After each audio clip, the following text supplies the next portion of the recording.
میں آپ کا بہت شکر گزار ہوں کہ آپ کی دعوت پہ ہم آج اتنے سالوں بعد تیرا غازی خان میں اور تیرا غازی خان کے عوام کے درمیان کھڑے ہیں۔ ہم جانتے ہیں کہ اس خطے کے عوام کا رشتہ پاکستان پیپلز پارٹی کے ساتھ 3 نسلوں کا رشتہ ہے۔ یہاں کے بزرگ نے قائد عوام کے ساتھ دے کے اس ملک کی تاریخ رقم کیا تھا، بلکہ پوری مسلم امہ میں ایک تاریخ رقم کیا تھا۔ اس خطے کے لوگوں نے شہید رانی کے ساتھ دے کے، شہید محترمہ بے نظیر بھٹو کے ساتھ دے کے نہ صرف پاکستان کے لیے تاریخ رقم کیا تھا، مگر مسلم امہ کی پہلی خاتون وزیر اعظم منتخب کر کے دنیا کا تاریخ رقم کیا تھا۔ آج میں آپ کے پاس آیا ہوں وہی رشتہ جوڑنے کے لیے، وہی تعلق جوڑنے کے لیے، تاکہ ہم مل کے پاکستان کا قسمت بدلے، تاکہ ہم پھر مل کے ایک بار پھر تاریخ رقم کریں، ہم مل کے ایک بار پھر پاکستان کا نام دنیا بھر میں روشن کریں۔ اس جدوجہد کے لیے آپ کی ساتھ کی ضرورت ہے۔ اس ملک کے عوام تکلیف میں ہیں، اس ملک کا ہر شہری پریشان ہے، نوجوان ہو، بزرگ ہو، امیر ہو، غریب ہو، کسان ہو، مزدور ہو، سارے کے سارے پریشان ہیں کہ یہ کون سا نیا پاکستان ہم پہ مسلط کیا گیا ہے، یہ سلیکٹڈ کس قسم کا عذاب لے کر آیا ہے۔ تاریخی سطح پہ مہنگائی ہے تو تاریخی سطح پہ بے روزگاری ہے، تاریخی سطح پہ غربت ہے۔ تیرا غازی خان کے عوام جانتے ہیں کہ جب قائد عوام کا دور تھا تو کسانوں کو زمین کا مالک بنا دیا گیا، مزدور کو حقوق دلوا دیا گیا۔ جب قائد عوام کا دور تھا تو روزگار بھی ملتا تھا، کسان کو فصل کی قیمت بھی ملتا تھا، مزدور کو محنت کا صلہ بھی ملتا تھا۔ جب شہید رانی کی دور تھی، جب شہید رانی کی دور تھی تو اس وقت عام تھی کہ بے نظیر آئے گی روزگار لائے گی، بے نظیر آئے گی روزگار لائے گی۔ جب مرد اور صدر زرداری کا دور تھا تو اس ملک کے غریب عورتوں کے لیے انقلابی بے نظیر انکم سپورٹ پروگرام شروع ہوا۔ اس ملک کی ہر غریب عورت کو مالی مدد پہنچا۔ جب مرد اور صدر زرداری کا دور تھا تو ہم نے روزگار کے سارے ریکارڈز توڑ چکے تھے، کسان خوشحال تھا، ذرائع معیشت میں ترقی ہو رہا تھا۔ صدر زرداری کے دور میں ہم گندم کو ایکسپورٹ شروع کر دیا تھا، کسان کو معاشی فائدہ مل رہا تھا۔ سی پیک کی وجہ سے ملک کے چاروں صوبوں میں ترقی ہو رہا تھا، اور پیپلز پارٹی حکومت جانے کے بعد اس خطے کے عوام لاوارث ہے، ان کے لیے کوئی بولنا والا نہیں رہا، ان کے حقوق کے لیے، ان کے مسائل کے لیے کوئی نہیں رہا۔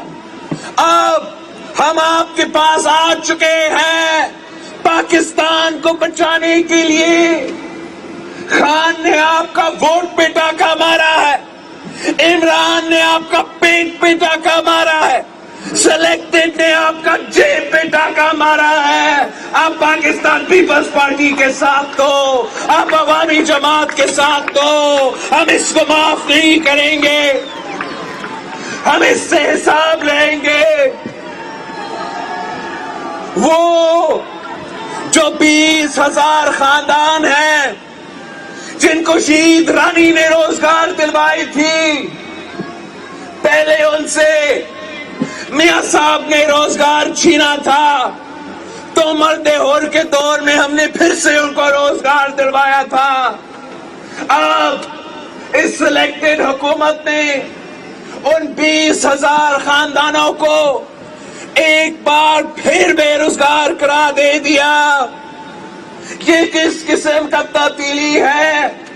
وعدہ کیا تھا 1 کروڑ نوکریوں کا، نوکری دینے کی بجائے جن کے پاس پہلے سے روزگار موجود تھا ان سے بھی روزگار چھینا ہے۔ وعدہ کیا تھا 50 لاکھ گھروں کا، یاد ہے آپ کو؟ خان صاحب نے وعدہ کیا 50 لاکھ گھر بنائے گا۔ میں پوچھتا ہوں، تیرا غازی خان کے عوام سے پوچھتا ہوں، آپ کے ہاں کتنے گھر بنے ہیں؟ یہ تو انکروچمنٹ کے نام پہ، اینٹی انکروچمنٹ کے نام پہ غریبوں کے سر سے چھت چھین رہا ہے۔ یہ تو آپ کے حقوق سلب کر رہے ہیں۔ پاکستان پیپلز پارٹی کا منشور ہے، قائد عوام کا منشور تھا روٹی، کپڑا اور مکان۔ تو خان صاحب روٹی بھی چھین رہا ہے، مکان بھی چھین رہا ہے، کپڑے بھی چھین رہا ہے، روزگار بھی چھین رہا ہے۔ ساتھیوں، پیپلز پارٹی میں، مسلم لیگ میں اور انصاف لیگ میں بنیادی فرق ہے۔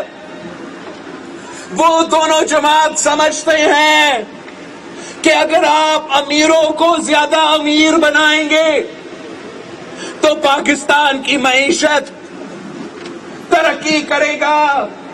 مگر آپ نے میاں صاحب کے دور میں دیکھا اور آج آپ عمران کے دور میں دیکھ رہے ہو کہ آپ جتنا بھی سپورٹ امیروں کو کرے اس سے پورا معیشت کو فائدہ نہیں ہوتا۔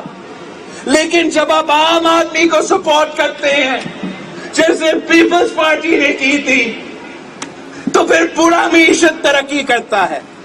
پیپلز پارٹی نے بے نظیر انکم سپورٹ پروگرام شروع کیا تو ہر عورت تک ہمیں وہ سپورٹ پہنچائے تھے۔ پاکستان پیپلز پارٹی کے دور میں جب مہنگائی تھا، جب معاشی بحران تھا، ہم نے عوام کو لاوارث نہیں چھوڑا تھا۔ پاکستان پیپلز پارٹی کے دور میں ہم نے تنخواہ میں 120% اضافہ کیا، ہم نے پینشنز میں 100% اضافہ کیا۔ ہمارا جو سپاہی، ہمارا جو فوجی ہمارا سرحد کا دفاع کرتا ہے، جو دہشت گردوں کے آنکھوں میں آنکھیں ڈال کر لڑ رہا تھا، ان کے تنخواہ میں ہم نے 175% اضافہ کیا۔ یہ کام نہ کسی عامر ضیاء نے کیا، نہ کسی عامر مشرف نے کیا، نہ کسی سلیکٹڈ نے کیا۔ اگر کیا تو قائد عوام کا جماعت نے کیا، اگر کیا تو شہید رانی کی جماعت نے کیا۔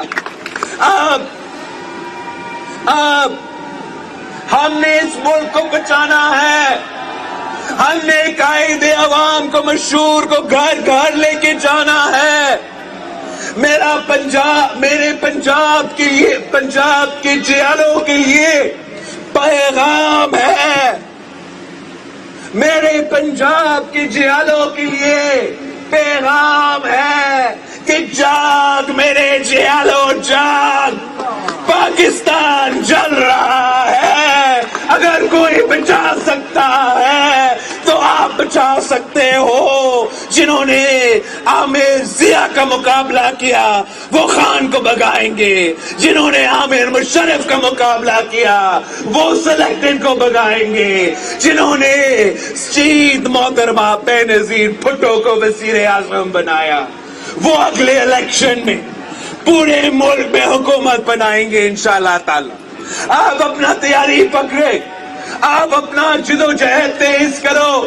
آنے والے حکومت پیپلز پارٹی کی ہے. اگلا وزیر اعظم جی اعلیٰ ہوگا. اگلا وزیر اعلیٰ جی اعلیٰ ہوگا. جس طریقے سے آپ سب نے، پارٹی کی تنظیم نے، ٹکٹ ہولڈرز نے، کھوسا صاحب نے یہاں محنت کیا، انشاءاللہ تعالی ہم پنجاب کی ہر ڈسٹرکٹ میں پہنچیں گے. ہمارا پیغام ہے، ان سارے جیلوں کے لیے پیغام ہے کہ اگر آپ نے قائد عوام کے دور میں جیے بھٹو کا نعرہ لگایا تھا، اگر آپ نے شہید رانی کے دور میں جیے بھٹو کا نعرہ لگایا تھا، تو پھر آپ ایک بار پھر اس ملک کی آپ کی ضرورت ہے، اس جماعت کی آپ کی ضرورت ہے. ہمارے ساتھ مل کے کام کرے. انشاءاللہ تعالی ہم اس کٹ پتلی کو گرائیں گے اور آپ کا قسمت بدل دیں گے. نعرے بھٹو. ہم ایک بات میں نے ضرور ذکر کرنا ہے. آپ کو معلوم ہے کہ جب ہم حکومت میں تھے ہم نے 2/3 میجورٹی کے ساتھ سینٹ میں وسیب کے لیے قانون سازی کیا تھا. انشاءاللہ تعالی آپ پیپلز پارٹی کے ساتھ تھے، آپ پیپلز پارٹی کے ساتھ تھے. اگر ہم نے 18ویں ترمیم کیا ہے، اگر ہم نے 70 کا آئین دیا ہے، اگر ہم نے باقی صوبوں کو اپنے حقوق دیے ہیں، اگر ہم نے باقی صوبوں کو اپنے پہچان دیا ہے، تو انشاءاللہ تعالی میں وسیب بنا کے آپ کو، آپ کے لیے، جنوبی پنجاب کے عوام کے لیے، سرائکی عوام کے لیے وسیب بنا کے رہوں گا. Thank you.